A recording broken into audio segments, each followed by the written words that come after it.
Sempre ouvi dizer que certas estradas de terra, lá para os confins do nosso interior, guardam segredos que a gente nem desconfia. O povo conta histórias de assombração, de aparição fantasmagórica e até de gente que vendeu a alma para o capeta. Mas nunca nada me deu tanto calafrio quanto a lenda do assobiador. Dizem que tudo começou num rancho erguido bem longe de qualquer vila, onde morava o jovem Josué com os pais, gente pobre que tirava o sustento do chão seco. Era um lugar tão isolado que depois que o sol se punha, o silêncio só era cortado pelo coachar dos sapos e pelo cricrilar dos grilos. Ali, a escuridão pegava pesado, cobria tudo como um manto grosso, e qualquer luzinha de lamparina se perdia na imensidão da noite. Josué, no entanto, não conhecia gratidão. Era moço de cara fechada, vivia com raiva do mundo. Reclamava de comer a mesma comida todo dia, do calor infernal, do serviço duro da roça. O pai, seu Bento, era homem simples, meio caladão, mas nunca se negava a satisfazer os caprichos do filho. Já a mãe, Dona Marieta, tentava manter a casa em ordem e ensinar Josué a ter juízo, mas o rapaz não queria nem saber. Um fim de tarde, o sol já se esparramava avermelhado lá no horizonte e Josué chegou em casa cuspindo reclamação. Tinha vontade de comer carne de veado. Quero carne boa, pai. Vai lá e traga uma peça de veado. Por que de galinha tô cansado? Seu Bento suspirou, cansado que só, mas não discutiu. Pegou o facão e partiu para o mato, com a voz embargada. Não garanto nada, filho. A caça anda rara. Ele ficou fora até a lua se encher no céu. Tinha entrado nas veredas mais fundas, procurando pegada, ouvindo qualquer mínimo movimento no meio do capim alto. Mas o bicho não deu as caras. Quando seu Bento voltou de mãos vazias, Josué explodiu. Aquela raiva borbulhou no peito feito água fervendo. Inútil! Para que serve, se nem caçar sabe? Nessa hora, algo escuro tomou conta do rapaz. Ele agarrou um pedaço de pau encostado na porta e partiu para cima do pai sem dó. Seu Bento, já velho e moído do dia, nem teve chance de se defender. E Josué, cego de ira, o atacou até não haver mais som de respiração. O corpo do pai ficou estirado no chão batido. A noite calou tudo, exceto o coração disparado de Josué e o cantarino distante dos grilos. O pior, contudo, foi depois. Domado por uma frieza macabra, Josué arrastou o corpo para a cozinha. Fez um troço tão horrendo que nem o diabo em pessoa teria coragem. Picou a carne e serviu no jantar. Dizem que Dona Marieta, quando provou, sentiu o gosto estranho e o cheiro que não batia. Não demorou nada para cair na real do que estava acontecendo. Ela largou a colher, tremendo como vara verde. Pelo amor de Deus, Josué, que pecado você cometeu? Em prantos, a mãe se pôs de joelhos e ergueu a voz para o céu. Que o Senhor te castigue, meu filho, para vagar sem descanso até os ossos virarem pó. Foi quando o avô, velho Zé do Chapéu, chegou. Encontrou aquela cena pavorosa. Sem falar nada, foi buscar o chicote que pendurava numa trave e bateu em Josué até a pele do rapaz rachar. Depois, pôs os ossos do pai num saco de estopa e jogou em cima do neto, cuspindo de raiva. Você vai levar esses ossos pro resto dos seus dias, seu maldito, para nunca esquecer a abominação que fez. Naquela noite, Josué perdeu o nome de gente. Dizem que, tomado por assombração, cresceu mais do que um homem normal, fincou os ossos para fora, e o rosto sumiu sob um chapelão que lhe cobria a fronte.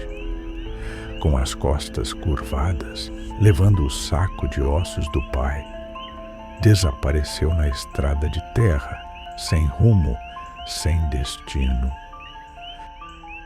Passou a ser chamado de assobiador. Quem cruzava com ele nessas paragens contava que se ouvia, primeiro, um assobio triste, como se fosse vento soprando no meio de um bambuzal, só que tinha um truque sinistro. Se o assobio soava perto, significava que o assobiador ainda estava longe. Mas, se o assobio chegava baixinho, como se viesse de longe, aí sim o perigo era maior, pois a criatura estava bem atrás de você, prestes a atacar. Ninguém sabe ao certo como ele mata. Dizem que ele aparece nos fundos das casas de gente viciada em bebida e traição, para puni-los de forma cruel. Alguns juram ter visto uma sombra altíssima arrastar um pobre coitado, enquanto o tal assobio ecoava no ar. Outros contam que, antes do ataque, a noite inteira fica pesada, como se o ar tivesse mais denso, e até os cachorros engolem o latido de tanto medo. Mas o velho povo do interior ensina umas proteções para escapar do assobiador. Falam que se você leva um rosário dentro do bolso ou dorme com um crucifixo na cabeceira, ele se afasta, rosnando feito bicho bravo, e que galos, ao cantar de madrugada, espantam a assombração, obrigando-a a correr para as furnas do mato. Também dizem que se você tiver fumo de rolo e oferecer a ele, talvez ele se acalme por um instante, dando tempo de sair de fininho. Só que a melhor defesa, dizem, é não se perder pelos caminhos do pecado. O assobiador é atraído por gente que abusa dos vícios, que maltrata os outros, que derrama sangue sem motivo. Parece que, de alguma forma, ele caça pecadores que lembram a ira cega dele mesmo, no tempo em que ainda era humano. De lá para cá, a fama do assobiador se espalhou pelos sítios, roças e vilarejos. Você pode até nem acreditar, achar que não passa de história de comadre para botar medo em moleque teimoso. Mas quem já escutou aquele assobio agourento garante que é de fazer o sangue gelar nas veias. Muitos peões juram que viram a sombra magra e comprida dele nas encruzilhadas, carregando o saco de ossos que nunca largou. Reza a lenda que, se numa noite bem escura, lá pelas bandas do meio do nada, você ouvir um assobio suave, longe, quase sumido, a primeira coisa a fazer é benzer o corpo e não olhar para trás. Corre sem pensar duas vezes, porque o assobiador pode estar tão perto que talvez já sinta o cheiro do seu medo. E é assim que termina essa história, embora eu duvide que tenha fim de verdade.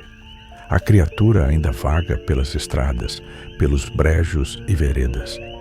Quando a lua ilumina as cercanias e o vento sopra miudinho, às vezes o assobio dele surge, cortando o silêncio da noite como uma lâmina de gelo. Aí, meu amigo, é cada um por si. Se algum dia lhe der na veneta de andar sozinho pelos cafundós, se ouvir um assobio diferente, meio choroso, não pense duas vezes. Aperte o passo, segure o coração no peito e reze para sua alma não se encontrar com aquele que carrega consigo o fardo da própria monstruosidade. Porque o assobiador, esse, não perdoa ninguém. Dizem que Josué foi condenado pelos pecados que cometeu e pelas lágrimas que fez sua mãe derramar. Maldito pelo sangue inocente do pai, agora é só a casca de um homem, vivendo de assombrar as noites e espalhar o medo pelos campos. E no fundo, é como se ele mesmo estivesse em busca de redenção. Ainda que nunca vá encontrar.